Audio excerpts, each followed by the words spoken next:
Hello dear students and friends, I am JS Gill. Welcome to our YouTube channel Learn Squad. आज मैं ये video हमारी video series का जो कि ESC गेट बिगिनर्स के लिए है उसका ये चौथा लेक्चर है और आज का विषय है कि how to prepare class notes, your schedule, daily schedule and revision plan. बहुत बार स्टूडेंट इस चीज़ में कंफ्यूज हो जाते हैं कि हम कैसे अपना शेड्यूल प्रिपेयर करें, कैसे डेली प्लान बनाएं, राइट। तो सबसे पहले मैं क्लास नोट्स पे बात करता हूँ। बहुत लोग क्या करते हैं, कोई एजुकेटर पढ़ा रहा है या टीचर पढ़ा रहा है तो उसको देखते रहते हैं और फिर उसका पीडीएफ डाउनलोड कर लेते हैं, उनको लगता है वही उनका नोट्स है। ठीक है, ये सबसे बड़ा ब्लंडर है। अगर आपने ऐसा किया तो आपको इसकी कीमत एग्जाम में चुकानी पड़ेगी, 1 साल और प्रिपरेशन करके, क्योंकि 1 साल में फिर आपको दिक्कत होगा क्लियर करने में।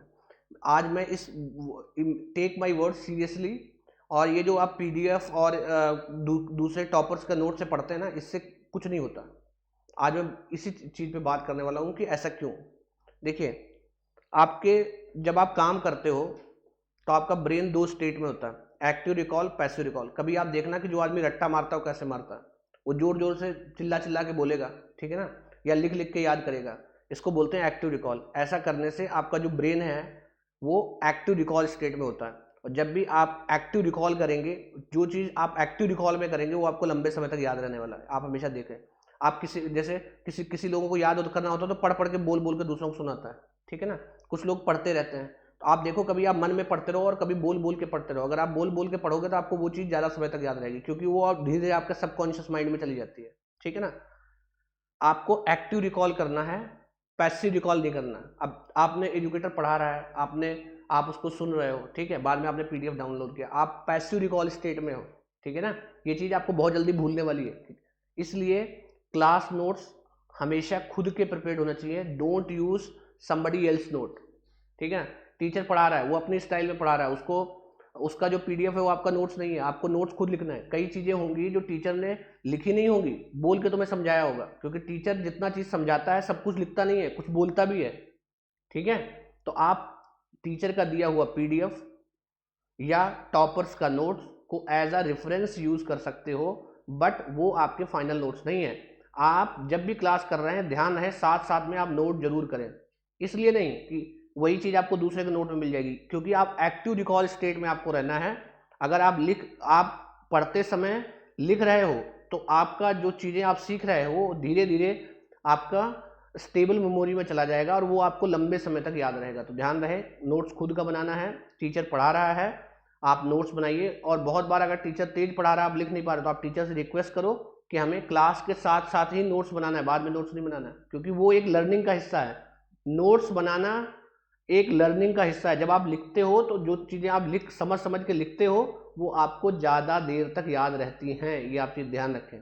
तो notes making is also a learning process. उसको अवॉइड किया दिक्कत हो जाएगा, फिर आपको ज़्यादा देर तक चीज़ें याद नहीं रहेंगी और फिर आप एग्जाम में परेशान हो जाओगे। ये चीज़ ध्यान रखना, ठीक है। तो नोट्स कैसे प्रिपेयर करना है, टीचर पढ़ा रहा है, खुद का हैंड रिटन नोट्स बनाओ। हैंड रिटन खुद का नोट्स, पीडीएफ वीडियो पे भरोसा मत करना, नहीं तो काम गड़बड़ है। पहली चीज तो नोट्स का, मैं आई होप कि नोट्स वाला पार्ट तो क्लियर है कि नोट्स खुद से लिखना है, किसी के टॉपर्स का नोट नहीं लेना है, किसी टीचर का पीडीएफ इस्तेमाल नहीं करना है। आप पीडीएफ लो, आप टॉपर का नोट लो, उसको रेफरेंस देख सकते हो कि भाई ये क्या पढ़ा रहे हैं या क्या कंटेंट है, बस उतना देख सकते हो, बट लिखना सब कुछ आपको अपने हाथ में। क्लास नोट्स क्लियर हो गया। Then how to prepare your schedule, ठीक है, कि आप अपना शेड्यूल कैसे प्रिपेयर करें। तो मैं जैसे ये चीज़ उन पहली बात तो मैं ये चीज़ क्लियर कर दूं कि आप दिन के किस हिस्से में पढ़ते हैं, इससे कोई फ़र्क नहीं पड़ता। मेजर कोई फ़र्क इशू नहीं होता कि आप शाम को पढ़ें, रात को पढ़ें, दिन में पढ़ें, सुबह पढ़ें, कैसे भी पढ़ें। बट आप मॉर्निंग टाइम को अगर इफेक्टिवली यूज़ कर लेंगे ना, उस समय आपका प्रोडक्टिविटी बहुत अच्छा होता है। हमेशा ये ध्यान रखें, जब आप सो के उठते हो ना, आपका दिमाग एकदम रेस्ट स्टेट में होता है, आपका ब्रेन जो होता है एकदम काम होता है। आप उस स्टेट को जरूर यूज़ करें, ठीक है ना। तो मैं ये बोलूँगा कि आप हमेशा जल्दी उठने का प्रयास करें, ठीक है। सुबह जल्दी उठें, लाइक 5 PM 6 PM, और आप मॉर्निंग को इफेक्टिवली यूज़ कर लें। अगर आपने 6 से 12 के बीच का जो टाइम है ना मॉर्निंग में, अगर उसको इफेक्टिवली यूज़ कर लिए तो आप ध्यान रखो, आपका दिन बहुत अच्छा जाने वाला है और आपका प्रिपरेशन को ये बहुत इफेक्टिवली बूस्ट करेगा। होता क्या है कि शाम को सब पढ़ते हैं, शाम को फ़ोन कॉल आएगा, दिन में आप पढ़ोगे, दिन में क्या नाम है, फ़ोन कॉल्स आएंगे, डिस्टर्बेंस आएगा। मॉर्निंग टाइम क्या होता है, मैक्सिमम लोग तो 10 बजे सो के उठते हैं, तो अगर आप 5 बजे 4 बजे 5 बजे या 6 बजे से पढ़ रहे हो तो आप 3-4 घंटा तो बिना डिस्टर्बेंस के पढ़ सकते हो। उस समय तो आपको कोई डिस्टर्ब नहीं कर रहा होगा, ठीक है। तो स्टडी प्लान कैसे आप बनाएं, एक साथ आप 2 सब्जेक्ट पढ़ें, ठीक है ना, और दोनों सब्जेक्ट थ्योरेटिकल नहीं होने चाहिए ताकि आपका इंटरेस्ट एकदम लूज हो जाए। तो आप ऐसा करो, जैसे मान लो मैकेनिकल इंजीनियरिंग है, मैकेनिकल इंजीनियरिंग के जो 70% सब्जेक्ट हैं वो न्यूमेरिकल बेस्ड हैं, सिर्फ 30% ही ऐसा सिलेबस है जो जहाँ पे थ्योरी आता है जो आदमी को बोरिंग लगता है, ठीक है ना। 30% मैंने ज़्यादा बता दिया, in fact you can say only 20%। तो लाइक आप 2 सब्जेक्ट पकड़ो, दिन में 2 सब्जेक्ट पढ़ो। अगर आपको तीसरा सब्जेक्ट पढ़ना है, लाइक आपके पास थोड़ा टाइम कम है और आप चाहते हो कि आप 3 सब्जेक्ट पढ़ो, तो तीसरा सब्जेक्ट जो है ना वो अल्टरनेट डे पढ़ो, एक दिन छोड़ के।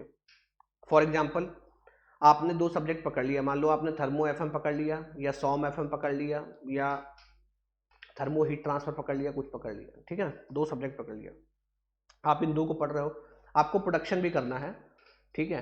तो आप प्रोडक्शन कैसे करो, ऑल्टरनेट डे करो, एक लेक्चर किया, फिर एक दिन छोड़ के, फिर अगले दिन किया, फिर एक दिन छोड़ के, राइट। तो उससे क्या होगा, जो थ्योरेटिकल पार्ट होगा वो भी साथ साथ में तैयार होता रहेगा, एकदम से आप पे बर्डन नहीं आएगा। जो थ्योरेटिकल पार्ट है उसको एकदम भी नहीं छोड़ देना है कि आखिरी में सारा थ्योरेटिकल पार्ट इकट्ठा हो जाए। तो आप हमेशा प्लान, आपको दिन में प्लान कैसे बनाना है, ऑलमोस्ट आप 8 to 10 आवर्स डेली यूज़ करने की कोशिश करो, उससे ज़्यादा का जरूरत नहीं है। 8 to 10 आवर्स में इंक्लूडिंग आपका 10 आवर्स अगर आप दे रहे हो इंक्लूडिंग क्लास, आप 10 घंटे तो आपको देना है क्लास का, और क्लास अगर मान लो 5 से 6 घंटे हो रही है तो 4 आवर्स अगर आप सेल्फ दे रहे हो, that is more than sufficient, ठीक है। तो आपको डेली प्लान कैसे बनाना है, तो मैं ये एज्यूम कर रहा हूँ कि आप 5 साढ़े 5 बजे तक उठ जाएंगे, ठीक है। तो आप मॉर्निंग स्लॉट फिक्स करो कि लाइक मान लो जो बच्चे कोचिंग ज्वाइन किए हुए हैं, जो बच्चे कोचिंग नहीं ज्वाइन किए हैं, सेल्फ प्रिपरेशन कर रहे हैं, वो अपने हिसाब से शेड्यूल बना सकते हैं, उनको कोई दिक्कत नहीं है कि आप एक स्लॉट फिक्स कर लो कि लाइक आप 3 सब्जेक्ट दे रहे हो तो 4-4-2 ऐसे कर लो, ठीक है ना। जो थ्योरेटिकल सब्जेक्ट है उसको 2 घंटे दो, बाकी सब 2 जो आप मेन सब्जेक्ट प्रिपेयर कर रहे हो उसको 4-4, ठीक है। तो उसी स्लॉट में आप पढ़ सकते हो 4-4-4-2, ठीक है। जो लोग कोचिंग क्लास कर रहे हैं, दोनों के लिए मैं बता रहा हूँ, जो कोचिंग क्लास कर रहे हैं, जो नहीं भी कर रहे हैं, आप मॉर्निंग जल्दी उठने की कोशिश करो। तो मैं एज्यूम कर रहा हूँ कि आप 5:30 उठ जाएंगे एंड 6 o'clock तक आप अपना पढ़ाई चालू कर देंगे। आप उससे पहले चालू कर सकें देन वेल एंड गुड, ठीक है। तो आप ऐसा करें कि जैसे आप क्लास कर जाते हो तो आपको जो शेड्यूल प्रिपेयर करना है, लाइक अगर आप ऑनलाइन क्लास कर रहे हैं तो 4 hour class, at max 6 hour, 6 hour से ऊपर क्लास नहीं करना है। 6 आवर से ज़्यादा क्लास करने का कोई मतलब भी नहीं होता, मतलब वो सिर्फ एक एक्सर्शन होता है कि आदमी बैठा बैठा कुछ कुछ कर रहा है, उससे कोई इफेक्ट प्रोड्यूस नहीं होता। तो आप कोशिश करो 6 आवर्स से ज़्यादा का क्लास कभी मत लो, try to restrict to 4 hours, ठीक है ना। वही मैं बोल रहा हूँ कि अगर आप 3 सब्जेक्ट पैरेलली कर रहे हो 2-2 घंटे के, तो एक को रिकॉर्डेड देख लो या एक को अल्टरनेट दे देख लो, ठीक है ना। एक आज देखा, जैसे आज 6 घंटे किया, कल 4 घंटे किया, फिर 6 घंटे किया, फिर 4 घंटे किया, तो और एवरेज विल बी 5 आवर्स, ठीक है ना। 5 घंटे आपके लिए खुद बचे, ठीक है। तो आप ऐसे प्लान करो। जैसे आप बिगिनिंग में क्या करो, आप टीचर के साथ पढ़ते जाओ, ठीक है। जो जो भी सब्जेक्ट पढ़ रहा है, जो भी आपको होमवर्क मिला है उसको आप आके प्रॉपरली करो। एक बार सब्जेक्ट जैसे कंप्लीट हो गया, ठीक है, खुद क्या करना है आपको, जैसे मान लो आप मान लो 10 आवर्स का मैं प्लान बनाता हूँ, तो 10 आवर्स में 4 आवर टू 5 आवर्स आप क्लास करो, तो 5 आवर्स आपको क्या करना है, 5 आवर्स आपको क्या करना है। पहली चीज़, अगर आपने भी शुरुआत में किया है तो जो टॉपिक आप पढ़ के आए उसका न्यूमेरिकल खुद सॉल्व करो, और ध्यान रहे न्यूमेरिकल आप कहीं से भी पिक कर सकते हो, कोई रेलिवेंट सोर्स ले लो, जो गेट और ईएससी के लिए रेलिवेंट सोर्स है, वहाँ से ज़्यादा से ज़्यादा न्यूमेरिकल प्रैक्टिस करो, ठीक है ना। तो ये तो था आपका शेड्यूल प्रिपेयर करने का। तो 2 सब्जेक्ट एक साथ लेके चलो, मैक्सिमम ले चलना है तो 3, तीसरा थ्योरेटिकल सब्जेक्ट होना चाहिए जिसमें ज़्यादा लोड ना हो, और उसको अल्टरनेट डे का आप कर सकते हैं, ठीक है ना। अच्छा, how to make revision plan. Revision आपको हर रोज करना है, ये रिवीजन आखिरी के लिए नहीं छोड़ना है। सबसे पहले रिवीजन हर रोज होता है, ठीक है। तो अगर आप जैसे एक बार शुरुआत का 1 महीना तो आप अपने हिसाब से चल सकते हो जैसे चलना, लेकिन 1 महीना जैसे बीतता है, मतलब आप 1 से 2 सब्जेक्ट कंप्लीट करते हो, अगर आप 10 to 11 आवर्स स्टडी कर रहे हो तो आपको 1 से 2 घंटा हमेशा रिवीजन के लिए निकालना है, ठीक है ना। या आप जो ऑनलाइन क्लासेस कर रहे हैं, मैं उनको ये भी बताऊंगा कि आप स्लॉट फिक्स कर लो। स्लॉट कैसे फिक्स कर लिया कि जैसे मान लो मुझे 10 घंटे पढ़ना है, ठीक है, तो मैंने स्लॉट फिक्स कर लिया कि 6 to 8 ये सब्जेक्ट पढ़ूंगा, और शाम दोपहर में 1 से 3 ये क्लास करूंगा, और शाम को 8 से 10 ये क्लास करूंगा, ठीक है ना। या 6 से 9, 3 से 5 कोई क्लास करूंगा, ठीक है। आपने वो स्लॉट फिक्स कर लिया। तो जैसे ऑनलाइन में एक बेनिफिट है, जैसे एक बार मान लो आप एक्स एजुकेटर का क्या नाम है, जैसे मान लो मेरा थर्मोडायनेमिक्स आप क्या नाम है फॉलो कर रहे हो, तो आपने एक स्लॉट फिक्स कर लिया कि 6 to 8 में मैं थर्मल के सब्जेक्ट पढ़ूंगा, ठीक है ना। 6 to 8, 8 to 10, या कोई भी एक स्लॉट फिक्स कर लिया कि जिसमें आप मैं थर्मल के सब्जेक्ट पे ध्यान दूंगा, ठीक है। तो आप टाइम बांट लो, लाइक बिगिनिंग में थर्मल डिजाइन प्रोडक्शन, ठीक है, तो आप स्लॉट फिक्स कर दोगे, इस स्लॉट में मैं थर्मल ही पढ़ूंगा। जैसे मॉर्निंग 6 to 8 AM है, ठीक है ना, या 8 to 10 PM का जो स्लॉट है वो आप एक फिक्स कर दो कि इसमें मैं थर्मल वाले सब्जेक्ट ही करूंगा। तो उससे होगा क्या, जैसे फॉर एग्जांपल आप मेरा क्लास कर रहे हो, मैं अपना एग्जांपल लेता हूँ, जैसे फॉर एग्जांपल थर्मोडायनेमिक्स एक बार आपने पढ़ लिया 6 to 8 में, ठीक है ना, फिर उसी स्लॉट में आपका थर्मोडायनेमिक्स जब रिपीट होता है तो आप क्या कर सकते हो, जैसे आपने थर्मोडायनेमिक्स पढ़ा कभी भी या फ्लूइड मैकेनिक्स पढ़ा, आप कभी भी फर्स्ट टाइम पढ़ोगे ना तो आपके सारे डाउट क्लियर नहीं होते, ठीक है ना, कोई कहीं से भी पढ़ो, it's not about educator, it's not about a person, first time आपको कुछ ना कुछ डाउट रहेंगे, ठीक है। तो आपको क्या करना है, जैसे आपने स्लॉट फिक्स कर रखा है कि जैसे हमारा 3 सेक्शन है, थर्मल, डिजाइन और प्रोडक्शन, तो हमने स्लॉट फिक्स कर लिया, इस स्लॉट में मैं थर्मल के सब्जेक्ट पढ़ूंगा, मॉर्निंग 6 to 8 में थर्मल को ही डेडिकेट करूंगा। तो आपने जैसे टीडी पढ़ा, टीडी फिर रिपीट हो रहा है तो आप उस क्लास को जरूर करो, उससे क्या होगा, एक तो आपका सारा चीज़ें रिवाइज हो जाएगा, दूसरा पहली बार जब आपने पढ़ा था जो चीज़ें आप मिस आउट हो गया अब आप ढूंढ सकते हो, आप पर्टिकुलरली मार्क कर सकते हो कि ये वाला चीज़ मुझे समझ में नहीं आता, आप एजुकेटर से दोबारा पूछो, तो उससे क्या होगा कि आपका रेपिटेशन चलता रहेगा। जैसे फॉर एग्जांपल किसी ने फ्लूइड मैकेनिक्स मैंने जनवरी में चालू किया था उस समय पढ़ रखा है, अभी फिर से फ्लूइड मैकेनिक्स चालू हो रहा है तो आप डेडिकेटली उसका टाइम दो, ठीक है, तो आपको रिवीजन होगा, प्लस आप उसी स्लॉट में नया न्यूमेरिकल्स बना सकते हो, क्योंकि अगर आप रिपीट कर रहे हो तो आप पे कई सारे बर्डन नहीं है। फॉर एग्जांपल आपको नोट्स नहीं बनाना है, ठीक है, आपके ऑलरेडी नोट्स बने हुए हैं, आपको पता है आपका डाउट क्या है वो क्लेरिफाई करना, आपका रिवीजन हो जा रहा है। तो जैसे आप थर्मल को आप फिक्स कर दो कि अभी से आगे तक डेली 3 घंटे में थर्मल के सब्जेक्ट ही पढ़ूंगा, ठीक है ना, या डेली 3 घंटे में डिजाइन के सब्जेक्ट ही पढ़ूंगा, या डेली 2 से 2.5 घंटा में प्रोडक्शन को ही दूंगा, ठीक है, ऐसे करके स्लॉट फिक्स कर लो आप और उसमें ऑल्टरनेटली करो। ऐसा नहीं कि थर्मो पढ़ा छोड़ दिया, हीट ट्रांसफर पढ़ा छोड़ दिया, सॉम पढ़ा छोड़ दिया, नहीं, आप एक बार पढ़ लो और बार बार उसके क्वेश्चन सॉल्व करते रहो, उससे क्या होता है कि आपका सारा फॉर्मूला सब आप टच में रहो, मतलब आप एग्जाम रेडी रहो, ठीक है।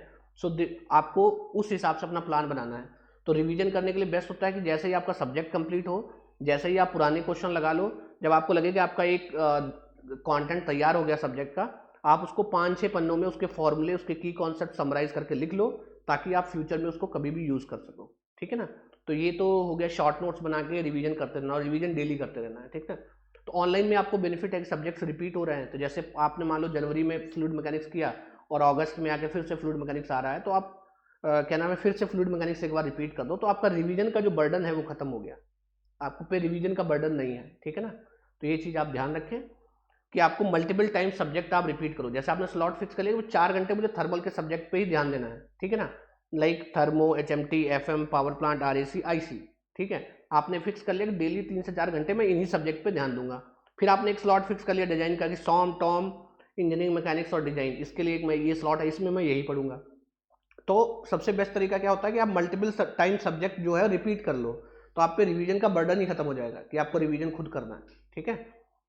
तो ये था, मैंने क्लास नोट्स के बारे में बोल दिया कि खुद बनाना है, मैंने शेड्यूल के बारे में बोल दिया कि एट अ टाइम आप 2 सब्जेक्ट लेके चलें, और एट मैक्स अगर आपको तीसरा ज़रूरत है, टाइम कम बचा है तो अल्टरनेट डे करें, और 2 न्यूमेरिकल बेस्ड सब्जेक्ट और एक थ्योरी लेके चलें, ताकि थ्योरी का भी आखिरी में बर्डन ना आए, ठीक है।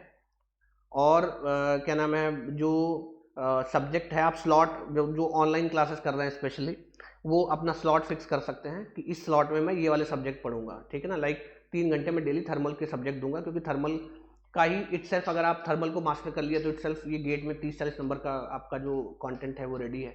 वैसे ही आप स्लॉट एक डिजाइन के लिए रख लो, एक प्रोडक्शन के लिए रख लो।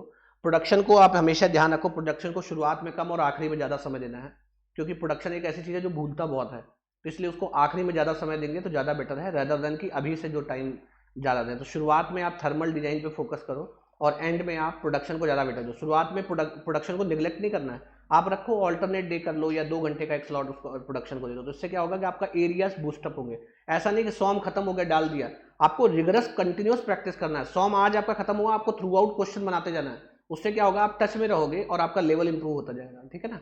तो ये चीज़ ध्यान रखना है कि आप रेपिटेशन में करो सब्जेक्ट बार बार, ताकि आपका जो है ना रिवीजन और हर चीज़ आपको टिप्स पे याद होना चाहिए एग्जाम से पहले, ठीक है। तो मैंने सारी चीज़ों के बारे में बोल दिया है, आपको रिवीजन कैसे करना है, आपको नोट्स कैसे बनाना है, और आपको शेड्यूल कैसे बनाना है। और इस पूरे प्रोसेस में आपको बहुत बार डीमोटिवेशन होगा, या बहुत बार आपको हेल्थ के इश्यूज आएंगे, तो मेरा एक ये वो है कि आप डेली 10 से 15 मिनट 20 मिनट मेडिटेशन जरूर करें, वो आपको काफ़ी हेल्प करेगा इस प्रोसेस में, ठीक है। Thank you very much.